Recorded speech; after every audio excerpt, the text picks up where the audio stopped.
దేవుని వాక్యాన్ని మీరు వినండి. మీ మనుషులు అటు ఇటు పెట్టుకోకండి. దేవుని వాక్యం మీదనే మీ కనుదృష్టి పెట్టండి. దేవుడు మిమ్మలను మీ కుటుంబాలను దేవుడు దీవిస్తాడు. ప్రసంగి పుస్తకము 3వ అధ్యాయము 13వ వచనం. ప్రసంగి పుస్తకము 3వ అధ్యాయము 13వ వచనం. మరియు ప్రతివాడు అన్నపానములు పుచ్చుకొనుచు తన కష్టార్జితము వలన సుఖము అనుభవించుట దేవుడిచ్చు బహుమానమే అని నేను తెలుసుకుంటుని అంటున్నాడు ఒక భక్తుడు. ఆయన అనుభవంలో నుంచి రాసినటువంటి ప్రసంగి గ్రంథం. ఈ ప్రసంగి గ్రంథం రాసినటువంటి వాడు దావీదు మహారాజు అయినటువంటి కుమారుడు రాశాడు. ఈయన జ్ఞానము లేకపోతే దేవుని దగ్గర ప్రార్థన చేసి జ్ఞానాన్ని పొందుకున్నటువంటి వాడు. చిన్నతనములోనే ఆయనకు రాజు పటాభిషేకం చేశారు. ఆయన చెప్పుతున్నటువంటి అనుభవమైనటువంటి మాట ఏంటంటే, ఇదిగో మరియు ప్రతి వాడు అన్నపానములు పుచ్చుకొనొచ్చు తన కష్టార్జితము వలన సుఖము అనుభవించుట దేవుడిచ్చు బహుమానమే అని నేను తెలుసుకుంటున్నానని ఆయన చెప్తున్నాడు. ఇప్పుడు దేవుని బిడ్డలారా, మనకు అన్నపానములే మనకు ముఖ్యం. చాలా మంది కొంతమందికి ఆహారం పెడతారు, కొంతమందికి నీళ్ళు ఇస్తారు. ఎందుకంటే మాకు పుణ్యం జరుగుతుందని ఇస్తారు. స్తోత్రం చెప్తారా ఒకసారి గట్టిగా? ప్రతి వాళ్ళ ఆలోచన ఏంటంటే, పెద్దవాళ్ళు నా వంతు నేను భోజనం సహాయం చేస్తాను అంటారు. ఎవరైనా ఇంటి దగ్గరికి వచ్చేస్తే వాళ్ళు కోరుకునేది ఏందో తెలుసా? అమ్మా కొంచెం ఆహారం తిని వెళ్ళండి,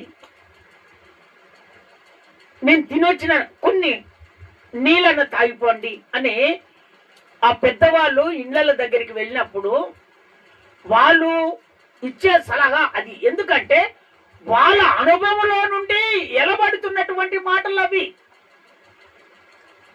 మనిషికి కావలసింది ముఖ్యంగా ఆహారము, నీళ్ళు.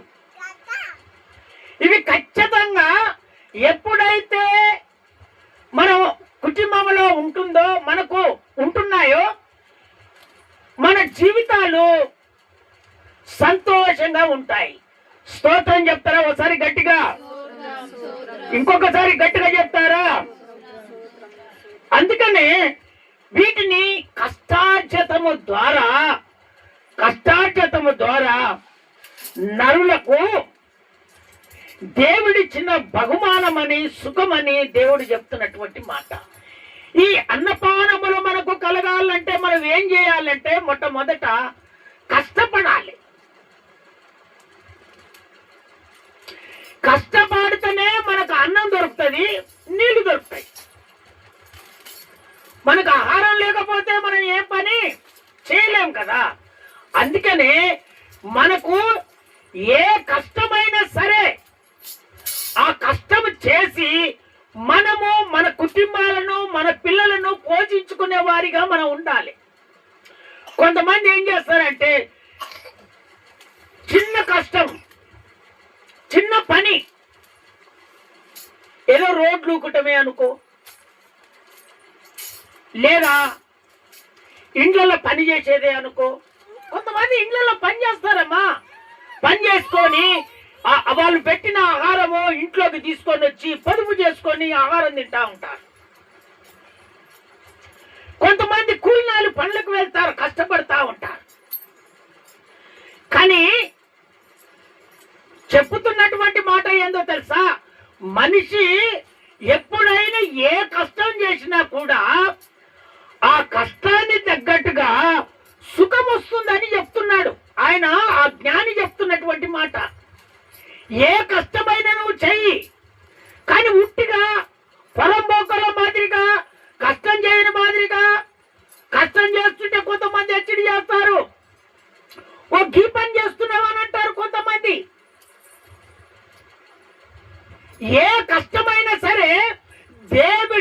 వచ్చేటటువంటి ఏ కష్టమైనా సరే ఆ కష్టాన్ని మనం ఖచ్చితంగా చేయాలి.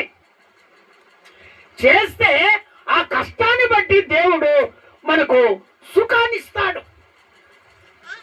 మనం కోరుకునేది ఆ సుఖాన్ని మనం కోరుకునేది అది నాకు దేవుడిచ్చిన బహుమానం అని నువ్వు నీ హృదయంలో ఎంచుకొని నువ్వు ఎప్పుడు పని చేయటం మొదలు పెట్టాలని దేవుడు కోరుకుంటున్నాడు.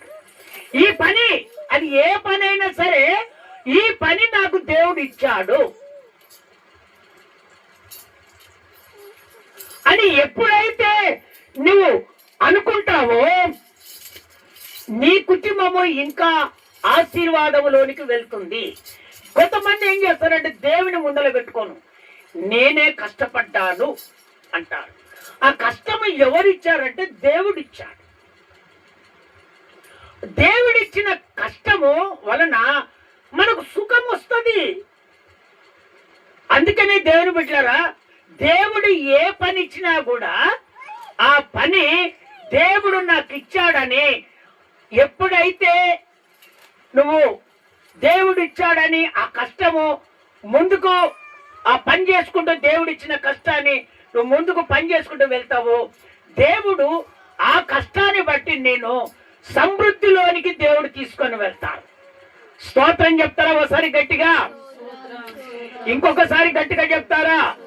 అందుకనే దేవుని బిడ్డలారా అది ఏ కష్టమైనా సరే ఆ కష్టాన్ని వదిలిపెట్టకుండా నువ్వు శ్రమ పడితే ఆ శ్రమ వలన దేవుడు నీకు ఫలితం ఇస్తాడని దేవుడు చెప్తున్నటువంటి మాట. ఈ రోజు కొంతమంది చదువులో పాస్ కావాలని కష్టపడతా ఉంటారు. కొంతమంది ఉద్యోగం దొరకాలని కష్టపడతా ఉంటారు. కొంతమంది ఒక హోదాలోనికి వెళ్ళాలని కష్టపడతా ఉంటారు. మొట్టమొదట శ్రమ పడనిది, శ్రమ అంటేనే కష్టము. ఈ కష్టపడనిది మనం మంచి ప్రయోజకులుగా మనం కాము. ఈ కష్టం లేనిది మనము సుఖము అనుభవించలేము. ఈ కష్టం లేనిది మనం బహుమానాన్ని పొందుకోలేము. ఈ కష్టం లేనిది మనం ఎగ్జామ్లో పాస్ కాలేము. ఈ కష్టం లేనిది ఉద్యోగాన్ని మనం సంపాదించలేము. కనుక దేవుని బిడ్డలారా శ్రమ పడుట దేవుని చిత్తమై ఉన్నది. ఆ శ్రమ పడటం వలన నీకు దేవుడు సంతోషాన్ని అనుగ్రహిస్తాడు. స్తోత్రం చెప్తారా ఒకసారి గట్టిగా? ఈ పని అని నువ్వు అనకూడదు. అది ఏ పని అయినా సరే అది దేవుడిచ్చినటువంటి పని నువ్వు చేయటం ప్రారంభించు. దేవుడు నిన్ను ఉన్నతమైన స్థానానికి దేవుడు ఎదిగిస్తాడు. స్తోత్రం చెప్తారా ఒకసారి గట్టిగా?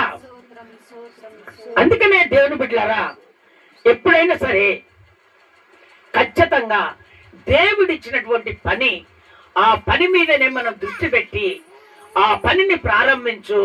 నువ్వు కొన్ని రోజులకు చూస్తే దేవుడు నిన్ను ఆశీర్వదించడం మొదలు పెడతాడు. స్తోత్రం చెప్తారా ఒకసారి గట్టిగా? ఒక తల్లి చూడు, ఆమె కుటుంబము పోషించుకోవటానికి పరిగె ఏరుకోవటానికి వెళ్ళింది. స్తోత్రం చెప్తారా ఒకసారి గట్టిగా? ఇంకొకసారి గట్టిగా చెప్తారా? ఆమె ఎక్కడికి వెళ్ళింది? పరిగె ఏరుకోవటానికి వెళ్ళింది. ఎందుకంటే కుటుంబము పోషించబడాలంటే ఖచ్చితంగా మనము ఏ పని ఒక పని అయితే మనం చేసుకొని బ్రతకాలి. అందుకనే ప్రసంగి గ్రంథంలోనికి అదే మన రూతు గ్రంథంలోనికి వస్తారా? రూతు పుస్తకంలో 2వ అధ్యాయంలో దేవుడు చక్కగా మాట్లాడుతున్నాడు. 2వ అధ్యాయం రూతు పుస్తకము 2వ అధ్యాయము 2వ అధ్యాయము 2వ వచనంలో చదివి వినిపిస్తా ఉన్నాను. మోయాబీయురాలైన రూతు నీ సెలవైన ఎడల నేను పొలములోనికి పోయి ఎవని కటాక్షము పొందగలను వాని వెనుక పరిగే ఏరుకుందునని నయోమితో చెప్పగా ఆమె నా కుమారి పొమ్మనెను. ఆ తల్లి అన్నది అత్తను తల్లిలాగా భావించుకుంటుంది. అత్త అన్నది ఏమన్నది, అమ్మా నా కుమారి వెళ్ళిరా. ఎందుకంటే మనము ఇప్పుడే దేశం వెళ్ళి ఆ దేశం నుంచి మనం వచ్చాము. మన కుటుంబంలో మనకు ఆహారం దొరకాలంటే, నీళ్లు దొరకాలంటే మనం ఏదో ఒక కష్టమైతే చేయాలమ్మా. అది ఏ కష్టమైనా సరే ఆ కష్టం చేస్తేనే మనకు ఆహారం దొరుకుతుందమ్మా, వెళ్ళిరా అని అన్నది. కానీ ఈ కోడలు ఏం చేసిందో తెలుసా? జ్ఞానం కలిగిన వారు ఒక ఆలోచన ఉంటుంది, జ్ఞానం లేని వారికేమో తిరగటం మొదలు పెడతారు. ఆమె మోయాబు దేశం నుంచి వచ్చింది. స్తోత్రం చెప్తారా ఒకసారి గట్టిగా? ఆమె ఎక్కడి నుంచి తెచ్చింది? మోయాబు దేశం నుంచి. తన భర్త పోయాడు, తన మామ చనిపోయాడు, వింటున్నావా? తన బావ చనిపోయాడు, తన తోటి కోడలో వదిలిపెట్టి వెళ్ళిపోయింది. అత్తను చూసుకునే వాళ్ళు ఎవరు లేరని అత్తను వెంబడించుకుంటూ వచ్చింది. స్తోత్రం చెప్తారా ఒకసారి గట్టిగా? అత్తను వెంబడించుకుంటూ వచ్చేసి ఆ బెత్లెహేము అనే ప్రాంతానికి వచ్చేసి అక్కడ గుడారములో ఏమి తిందాము అనే ఆలోచన చేసింది ఎవరో కోడలు. మనకెక్కడ పని దొరుకుతుంది అని కోడలు ఆలోచన చేస్తుంది. ఈ రోజులలో ఈ ఆలోచన ఉండదు. పని చేయకుండానే లాభం దొరకాలి. స్తోత్రం చెప్తారా ఒకసారి గట్టిగా? పని చేయకుండా ఏం దొరకాలి? సంపాదన రావాలి. కష్టపడకుండా సంపాదన రావాలి. కష్టం చేయకుండా సంపాదన రావాలి. ఎవరినో ఒకరిని ముంచాలి, ఎవరిలో నాశనం చేయాలి, ఏదో ఒక రకంగా ఈ ఆలోచన లేదు ఆమెకి. స్తోత్రం చెప్తారా ఒకసారి గట్టిగా? ఈమెకు ఆ ఆలోచన లేదు. ఈమెకు కలిగిన ఆలోచన ఏంటంటే దేవుడు ఏ పని అయితే ఇస్తాడో ఆ పని చేసుకొని బ్రతకాలని, నా అత్తను పోషించుకోవాలని ఆశపడింది. స్తోత్రం చెప్తారా ఒకసారి గట్టిగా? ఇంకొకసారి గట్టిగా చెప్తారా? ఏంటనే అత్తకి చెప్పింది, అమ్మా ఇక్కడ ఏదైనా పని దొరికితే నేను వెళ్తాను అత్త అని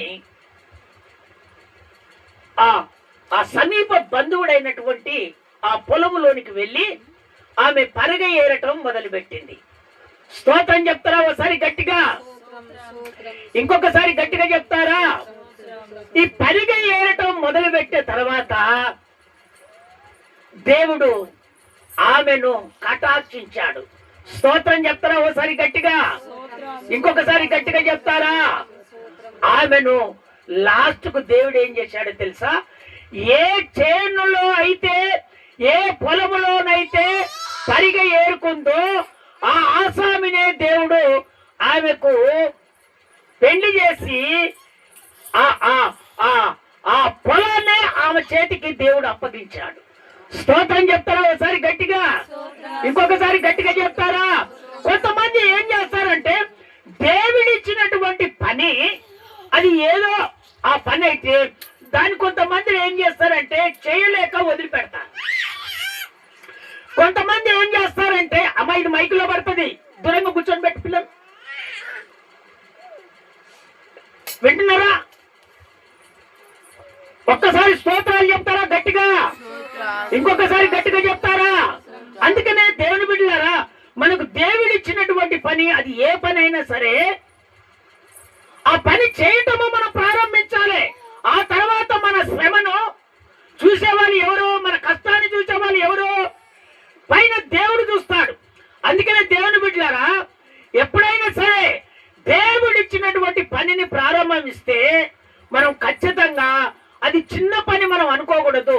మొట్టమొదట కొంచెములో దేవుడు మనలను ఆలోచన చేసి తుదక ఆయన ఏం చేస్తాడంటే సమృద్ధి కలగజేస్తాడు. ఇప్పుడు ఈమెను ఏం చేశాడు? ఆ పొలానికి యజమానురాలుగా దేవుడు చేశాడు. స్తోత్రం చెప్తారా ఒకసారి గట్టిగా? కొంతమంది ఏం చేస్తారంటే ఈ పరిగ ఏరుకోవటమే కదా, ఎందుకు వెళ్ళాలలే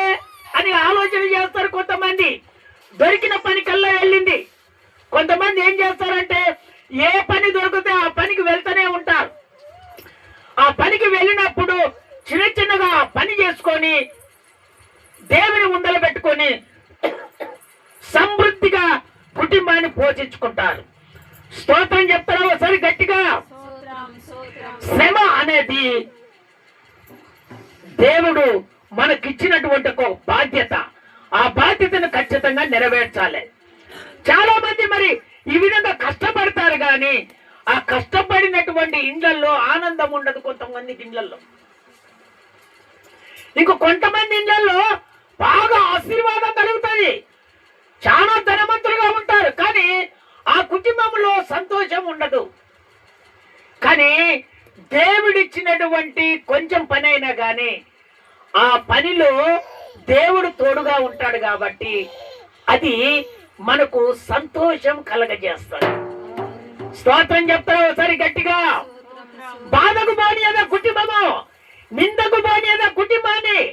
ఆ కుటుంబాన్ని దేవుడు సంతోషపరుస్తాడు. ఆ కుటుంబానికి శాంతిని, సమాధానాన్ని దేవుడు కలగజేస్తాడు. స్తోత్రం చెప్తారా ఒకసారి గట్టిగా? ఇప్పుడు వాళ్ళిద్దరికి దేవుని కాపుదల ఉంది. ఆమె శ్రమ పడింది కనుక ఆమెకు సంతోషం కలిగింది. శ్రమ పడకపోతే సంతోషము దొరకదు, శ్రమ పడకపోతే ఆశీర్వాదం దొరకదు, శ్రమ పడకపోతే నిందలు పోవు, శ్రమ పడకపోతే దేవుని మహిమ కూడా ఉండదు. స్తోత్రం చెప్తారా ఒకసారి గట్టిగా? ఇంకొకసారి గట్టిగా చెప్తారా? ఆయన ఒక మాట అంటున్నాడు. అదే రూతు పుస్తకంలో 2వ అధ్యాయం 12వ వచనం ఒకసారి చదివి నాకు వినిపిస్తావా నాన్న? యెహోవా నీవు చేసిన దానికి ప్రతిఫలమిచ్చును. ఇశ్రాయేలుల దేవుడైన యెహోవా రెక్కల కింద సురక్షితముగా ఉండునట్లు నీవు వచ్చావమ్మా. ఇక్కడికి ఉట్టిగానే రాలేదు. ఆయన నీకు సంపూర్ణమైనటువంటి బహుమానం ఇచ్చునని ఆమెకు జవాబిచ్చాడు. స్తోత్రం చెప్తారా ఒకసారి గట్టిగా? అమ్మా, నీవు దేవుని రెక్కల నీడకు వచ్చావమ్మా, సమృద్ధి కలిగినటువంటి చోటుకు వచ్చావమ్మా. దేవుడు నిన్ను త్రోసివేయాడు. ఎందుకో తెలుసా? నీ జనాన్ని వదిలిపెట్టావు. 11వ వచనం చదువు నాన్న. 11వ వచనం. నీవు వింటున్నావా? నీ తల్లిదండ్రులను నీ జన్మభూమిని విడిచి ఇంతకు ముందు నువ్వు ఎరగని జనమునొద్దకు వచ్చితివి కనుక నిన్ను దేవుడు ఖచ్చితంగా ఆశీర్వదిస్తాడమ్మా. దేవుని బిడ్డలారా, ఏ పనికి మనం వెళ్ళినా, ఏ ఊర్లో ఉద్యోగం చేసినా, ఆ చదువులో కానీ ఏ కాలేజీకి వెళ్ళినా, ఏ ప్రాంతానికి వెళ్ళినా మనం కోరుకునేది ఏంటంటే దేవుని మన హృదయంలో పెట్టుకోవాలి. కొంతమంది హాస్టల్లో ఉంటారు. హాస్టల్లో ఉన్నప్పుడు కొన్ని కష్టాలు వస్తాయి. కొత్తగా పోయినప్పుడు అలవాటు అయిపోయినప్పుడు ఏమైపోతుంది? ఆ హాస్టల్ అందరు పరిచయం అయ్యేసరికి మనకు సంతోషం కలుగుతుంది. అందుకనే ఏ పని చేసినా కష్టం వచ్చినప్పుడు ఆ కష్టాన్ని బట్టి తుదకు దేవుడు ప్రతిఫలము అనుగ్రహిస్తాడు. కష్టం వచ్చినంత మాత్రాన ఏదో ఒకటి అని నీ కుటుంబాన్ని ఎప్పుడు అన్యాయం చేసుకోకూడదు. నీ కష్టాన్ని ఎవరు చూస్తారంటే నా దేవుడైన యేసయ్య చూస్తాడు. ఆ కష్టము తగిన ప్రతిఫలాన్ని నా దేవుడు ఖచ్చితంగా ఇస్తాడు. చూసావా? ఆయన ఏమంటున్నాడు? అమ్మా, నీ దేశాన్ని వదిలిపెట్టావు, నీ తల్లిదండ్రులను వదిలిపెట్టావు, నీ బంధువులను వదిలిపెట్టావు, ఎవరు ఎరగని చోటుకు నువ్వు వచ్చావు గనక అమ్మా, నీవు నీ గుణాన్ని నువ్వు యవనస్తురాలువు, ఏ పురుషుని వైపు కూడా నువ్వు చూడట్లేదే, నీ పనేందో నీ పని మాదిరిగానే నువ్వు చేస్తున్నావే. అందుకనే నీవు ఆయన రెక్కల నీడకు వచ్చావమ్మా, ఖచ్చితంగా ఆయన నీకు బహుమానం ఇస్తాడు.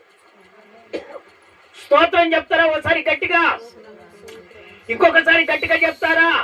అందుకనే దేవుని బిడ్డలారా, ఆ రూతు తన కుటుంబాన్ని ఏ విధముగా కష్టం చేసి ఆశీర్వాదములోనికి తీసుకొని వచ్చిందో, దేవుని బిడ్డలారా మీరు కూడా మీ కుటుంబాలలో చిన్న చిన్న పనులే అని ఆ పనులకు మీరు దూరం కాకండి, ఆ కష్టానికి మీకు దూరం కాకండి. నా దేవుడు చూస్తున్నాడు, ఆ కష్టాన్ని బట్టి మీకు ప్రతిఫలం దేవుడు ఖచ్చితంగా ఇస్తాడు. స్తోత్రం చెప్తారా ఒకసారి గట్టిగా, ఇంకొకసారి గట్టిగా చెప్తారా? అందుకనే దేవుడు మొట్టమొదటిగా మనం మనతో మాట్లాడినటువంటి మాట, దేవుడు మన శ్రమను చూసి సంతృప్తి కలగజేస్తాడు. ఆ సంతృప్తిని రూతు అనుభవించింది. ఆ అనుభవించినటువంటి విధానం పట్టే ఆమెను దేవుడు ఆశీర్వదించాడు. స్తోత్రం చెప్తారా ఒకసారి గట్టిగా, ఇంకొకసారి గట్టిగా చెప్తారా? రెండవదిగా సామెతల పుస్తకము 12వ అధ్యాయము 11వ వచనములో ఒక్కసారి చదివి వినిపిస్తారమ్మా. తన భూమిని సేదపరచుకొని వారికి ఆహారము సమృద్ధిగా కలుగును. చూసారా, దేవుడు చెప్తున్నాడు సమృద్ధిగా కలుగుతుంది. వ్యర్థమైనటువంటి వాటిని అనుసరించువాడు బుద్ధి లేనివాడు. కొంతమంది తన భూమి తనకే ఉంటది కానీ వెతడి వారి మీద ఆశపడతా ఉంటారు. ఆ పద్ధతులన్నీ దేవుడు మానుకోవాలని దేవుడు చెప్తున్నటువంటి మాట. మళ్ళీ రిపీట్ చేయి, నేను ఆ మాట రిపీట్ చేయి మళ్ళా. తన భూమిని తన సొంత పనిని ఆ సొంత ఆలోచనతోటి, సొంత జాబ్ తోటి, సొంతమైన పనులతోటి చేసుకుని వారికి ఆహారము సమృద్ధిగా కలుగుతుంది. వ్యర్థమైన వాటిని అనుసరించువాడు వాడు బుద్ధి లేనటువంటి వాడు. నీ దగ్గర పనే ఉంటది, ఎతడి వారి దగ్గరికి పోయి పని చేయాలని ఆశపడతారు కొంతమంది. ఈయన భూమిని దున్నుకోవటానికి నీళ్లున్నాయి, అన్ని ఉన్నాయి, ఈ పని చేత కాదు. ఎవరో ఏదో పని చేస్తే ఆ పని చేయటం వలన ఇప్పుడు కుటుంబానికి ఏమొస్తాయి అంటే కష్టాలు వస్తాయి, ఇబ్బందులు వస్తాయి, శ్రమలు వస్తాయి, బాధలు వస్తాయి. అయితే దేవుడు చెప్పినట్టుగా నీకు ఉన్న భూమిలో సమృద్ధి అయినటువంటి నీళ్లున్నాయి. యేసయ్య చెప్తున్నాడు ఏమని, నీ భూమిని నువ్వు సేద్యపరచుకో అన్నప్పుడు, ఎప్పుడైతే నువ్వు సేద్యపరచుకుంటావో ఆ తర్వాత నీ కష్టాన్ని బట్టి సమృద్ధిని దేవుడు కలగజేస్తాడు. స్తోత్రం చెప్తారా ఒకసారి గట్టిగా, ఇంకొకసారి గట్టిగా చెప్తారా? అందుకనే దేవుని బిడ్డలారా, ఎప్పుడైనా సరే దేవుడు చెప్పినట్టుగా మనము నెరవేర్పు చేసుకుంటే ఖచ్చితంగా దేవుడు మనకు తగిన ప్రతిఫలము దేవుడు ఖచ్చితంగా ఇస్తాడు. చూడండి, ఒక కుటుంబంలో వినండి జాగ్రత్తగా, ఒక కుటుంబంలో తన తండ్రికి వచ్చినటువంటి అది కరువు తన కుమారుని ఆయంలో వచ్చింది. ఆ కరువు తన తండ్రికి వచ్చినటువంటి కరువు కాక రెండవ కరువు తన కుమారునికి తండ్రి చనిపోయిన తర్వాత ఆ కష్టము ఈయన మీదకి వచ్చేసింది.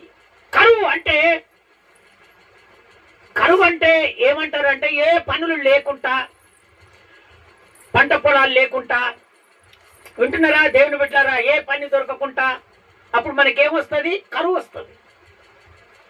కరువు వస్తే మన పంటలు పండకపోతే ఇదివరకు వేరే ఊర్లలో పోయి పని చేసి బ్రతికిన రోజులు లేవంటారా? స్తోత్రం చెప్తారా ఒకసారి గట్టిగా, ఇంకొకసారి గట్టిగా చెప్తారా? అలాంటి కరువు తండ్రి ఉన్నప్పుడు కరువు కాకుండా ఈయన ఏజ్కి వచ్చినప్పుడు ఆ కరువు వచ్చింది. అయితే దేవుడు ఏం చెప్పాడంటే, నేను చెప్పిన చోటులోనే నువ్వు ఉండాలి, అక్కడనే నువ్వు గుడారం వేసుకోవాలి, కానీ నీవు వాళ్ళకు వేరే జీవించాలి. వాళ్ళ దేవుళ్ళను నువ్వు మొక్కొద్దు. స్తోత్రం చెప్తారా ఒకసారి గట్టిగా? వాళ్ళ ఆచారాలను నువ్వు పట్టించుకోకూడదు, వాళ్ళ పద్ధతులను నువ్వు పాటించొద్దు. వాళ్ళు ఏదో నాకు పని కల్పిస్తున్నారని వాళ్ళతో సంబంధం పెట్టుకొని నాకు నువ్వు దూరం కాకూడదు. ఇవన్నీ వివరించి ఎవరు చెప్పారు? దేవుడు చెప్పాడు. దేవుడు చెప్పి నేను ఏ స్థలానికి అయితే వెళ్ళమంటున్నానో ఆ స్థలానికి వెళ్ళమని చెప్పాడు దేవుడు. ఆయన దేవుడు చెప్పినటువంటి మాట ఏ మాట కూడా త్రోసివేయకుండా అదే క్రమముగా జీవించాడు. స్తోత్రం చెప్తారా ఒకసారి గట్టిగా? అదే క్రమంగా జీవించాడు. ఆ కరువులోనే దేవుడు చెప్పినట్టుగా దున్ని పొలం వేస్తే వాళ్ళందరికి పంటలు పండలేదు, కానీ 100 పంట పండింది. స్తోత్రం చెప్తారా ఒకసారి గట్టిగా? ఇంకొకసారి గట్టిగా చెప్తారా? ఇంకొకసారి గట్టిగా చెప్తారా? అందుకనే దేవుడు బిడ్డలారా, దేవుడు ఏ పని అయితే చెప్తాడో, దేవుడు ఏదైతే చేయమని చెప్తాడో దాన్ని త్రోచి వేయకుండా ఆ ప్రకారంగా నువ్వు ఎప్పుడైతే జీవిస్తావో ఖచ్చితంగా నువ్వు ఆశీర్వాదాన్ని ఖచ్చితంగా పొందుకుంటావు. స్తోత్రం చెప్తారా ఒకసారి గట్టిగా? చదువుతారా? ఆ మాట మీకు వినిపిస్తాను. ఆదికాండం 26వ అధ్యాయము 12వ వచనం. ఆదికాండం 26వ అధ్యాయము 12వ వచనం. ఇస్సాకు ఆ దేశమందున్నవాడై విత్తనము వేసి ఆ సంవత్సరము 100 ఫలము పొందాడు. యెహోవా అతనిని ఆశీర్వదించను గనుక చూశాడా? ఆ మనిషి గొప్పవాడయ్యాడు. ఎందుకంటే దేవుని అడుగుజాడలో నడిచాడు, దేవుని పద్ధతిలోనే నడిచాడు, దేవుడు చెప్పినట్టుగానే నడుచుకున్నాడు, దేవుడు ఏది చేయమంటే అదే చేశాడు తప్ప తన స్వబుద్ధితో తన స్వ ఆలోచనతో పక్కన ఉన్నటువంటి చెప్పినటువంటి ఆ పనులను ఏమి పట్టించుకోలేదు. ఆయన దేవుడు చెప్పినట్టుగా చేశాడు, 100 ఫలాన్ని పొందుకున్నాడు. అదే 26వ అధ్యాయము 2 నుంచి 4 వరకు చదివి నాకు వినిపిస్తా ఉన్నాను. అక్కడ యెహోవా అతనికి ప్రత్యక్షమై నీవు ఐగుప్తులోనికి వెళ్ళక నేను దేవుడు చెప్పినటువంటి దేశమందు అక్కడనే నువ్వు నివసించు. ఈ దేశమందు పరవాసి వాళ్ళకు వేరే జీవించు. నేను నీకు తోడై ఉండి నిన్ను ఆశీర్వదించదను. ఎలా అనగా నీకును నీ సంతానమునకు ఈ దేశములన్నీ ఇచ్చి నీ తండ్రి అయిన అబ్రహాముతో నేను చేసిన ప్రమాణము నెరవేర్చి ఆకాశ నక్షత్రములని ఈ సంతానమును విస్తరింపజేసి ఈ దేశములన్నీ నీ సంతానమునకు ఇచ్చెదను. నీ సంతానము వలన సమస్త భూలోకములోని చూచావా? నీ ద్వారా సమస్త జనులు ఆశీర్వదించబడతారు. దేవుని కోరిక ఏ విధంగా ఉంది? తండ్రి ఆయాములో కరువు వచ్చింది. కొంతమంది ఏం చేశారంటే దేవుడు చెప్పినటువంటి మాట వినరు. దేవుడు వాక్యంతో మాట్లాడుతున్నప్పుడు ఆ వాక్యం వినరు. దేవుడు చెప్పినట్టుగా నడుచుకోడు. సేవకుడు చెప్పినట్టుగా నడుచుకోడు. సేవకుని ఆ పద్ధతులు అవలంబించరు. పక్క వాళ్ళు ఏ విధంగా చెప్తే ఆ విధంగా నడుచుకొని కొంతమంది ఏం చేస్తారంటే కుటుంబాన్ని ఖరాబు చేసుకుంటున్నారు, కుటుంబాన్ని ఆశీర్వాదాన్ని పోగొట్టుకుంటున్నారు.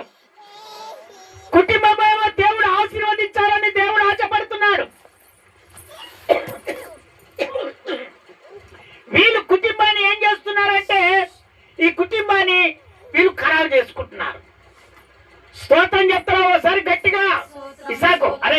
నువ్వు ఎత్తుకొని తీసుకుపో పాపని, అక్కడ ఆడిపిపో తీసుకుపోయి. ఖరాబ్ అయిపోయి ఇప్పుడంతా. ఒక్కసారి స్తోత్రాలు చెప్తారా గట్టిగా? ఇంకొకసారి గట్టిగా చెప్తారా? అందుకనే దేవుని బిడ్డలారా, దేవుడు ఏ పని అయితే మనకిస్తాడో, ఏ మాట అయితే దేవుడు చెప్తాడో ఆ ప్రకారంగా మనం ఎప్పుడైతే నడుచుకుంటామో ఖచ్చితంగా దేవుడు మన పనులను బట్టి, మన స్థితిగతులను బట్టి దేవుడు ఖచ్చితంగా ఆశీర్వదిస్తాడు. స్తోత్రం చెప్తారా ఒకసారి గట్టిగా? ఇంత కలువ వచ్చిందని అనుకోలేదు. దేవుడు చెప్పాడు, నేను చెప్పినటువంటి దేశానికి వెళ్ళిపో. నీ దేశాన్ని వదిలిపెట్టు, నీ ఇల్లును వదిలిపెట్టు, నీ బంధువులను వదిలిపెట్టు, అందరిని వదిలిపెట్టు. నేను చూపించే దేశానికి వెళ్ళు. అక్కడ నేను చెప్పినట్టుగా నాగలు కట్టు, దున్ను, ఇత్తనం వేయి అన్నాడు. అంతే. దేవుడు చెప్పినట్టుగా మరో మాట లేకుండా దున్నాడు, ఇత్తనం వేశాడు, 100 ఫలం వచ్చేసింది.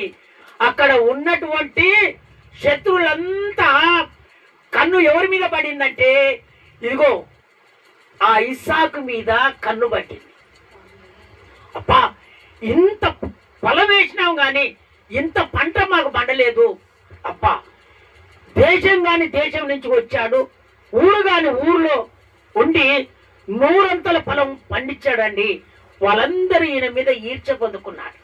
ఈర్చ పొందుకొని, అయ్యా ఇక ఈ ప్రాంతం నుంచి నువ్వు వెళ్ళి వేరే ప్రాంతంలో గుడారం వేసుకొని ఉండు అని చెప్తున్నారు.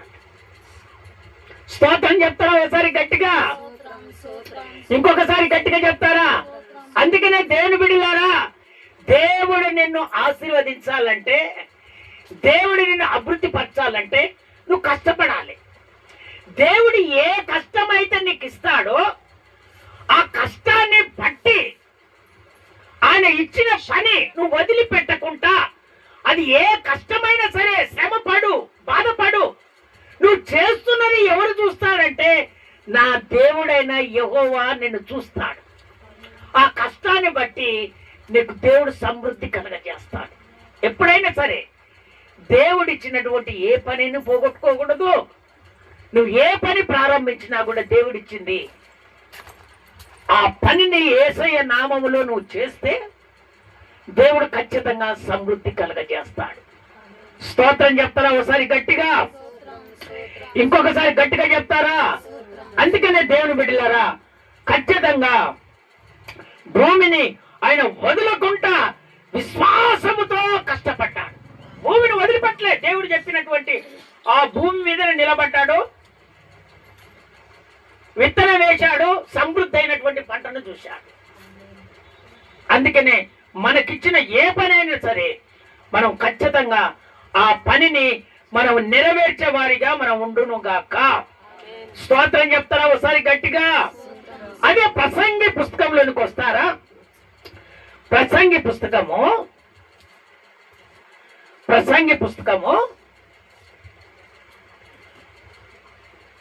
9వ అధ్యాయము 10వ వచనములో చక్కగా దేవుడు మాట్లాడుతున్నాడు. ఆ మాట ఇందాము. ప్రసంగి పుస్తకంలో, చేయుటకు నీ చేతికి వచ్చిన ఏ పనైనా, అది ఏలాంటి పనైనను నీ శక్తి లోపము లేకుండా చెయ్యుము. నువ్వు ఆ పని చేయాలి. నీవు పోవు పాతాళమందు పని అయినను ఉపాయమైనను తెలివైనను జ్ఞానమైనను లేదు. పాతాళము పోయిన తర్వాత, నరకములో పోయిన తర్వాత నేను జ్ఞానవంతుడను, నేను బలవంతుడను, నేను ఆశీర్వదించబడుతున్నాను, అవి ఏవి అక్కడికి రావంట దేవుడు చెప్తున్నాడు. మళ్ళీ రిపీట్ చేయ మాట, రిపీట్ చేయి. చేయుటకు నీ చేతికి వచ్చిన ఏ పనైనను నీ శక్తి లోపము లేకుండా చేయము. అక్కడ ఆగిక దేవుడిచ్చినటువంటి పని, నువ్వు చేస్తున్నటువంటి దేవుడిచ్చినటువంటి పని, ఆ పని శక్తి లోపము లేకుండా, కొన్ని లోపాలు పెట్టుకొని మనం పని చేస్తే, కొన్ని లోపాలు పెట్టుకొని మనం ప్రార్థన చేస్తే దేవుడు దేవుడు ప్రతిఫలం ఇవ్వడు. లోపము నీలో ఉండి నువ్వు పని ప్రారంభించిన తర్వాత అది ఎప్పుడు సమృద్ధి కలుగుతుంది? అక్కడ ఇస్సాకుకు చెప్పాడు దేవుడు, నువ్వు పరవాసిగా ఉండమన్నాడు. వాళ్ళతో నీకు సంగత్యం వద్దని చెప్పాడు. వాళ్ళని ఏరుగా జీవించమన్నాడు. వాళ్ళు కొలిచే దేవుళ్లకు దేవతలకు నువ్వు కొలవద్దు, నువ్వు వేరుగా ఉండు, నేను చెప్పినట్టుగా పంట వేయి అన్నాడు. ఆ ప్రకారంగా వేశాడు, 100 ఫలము పొందాడు. అందుకనే శక్తి లోపము లేకుండా నువ్వు ప్రార్థన చేయాలి. అందుకనే దేవుడిచ్చాడు ఈ సంవత్సరంలో, హృదయము శుద్ధి గలవారు ధన్యులు, వారు దేవుని చూచెదరు. ఎప్పుడైతే ఈ సంవత్సరములో హృదయము శుద్ధి కలిగి నువ్వు ప్రార్థన చేస్తే దేవుని ఖచ్చితంగా చూస్తావు, ఆశీర్వాదాన్ని చూస్తావు, పనులు లేని వారికి పనులు ఇస్తాడు, ఏది కావాలంటే అది సమృద్ధి కలగజేస్తాడు, ఉద్యోగం లేని వారికి ఉద్యోగం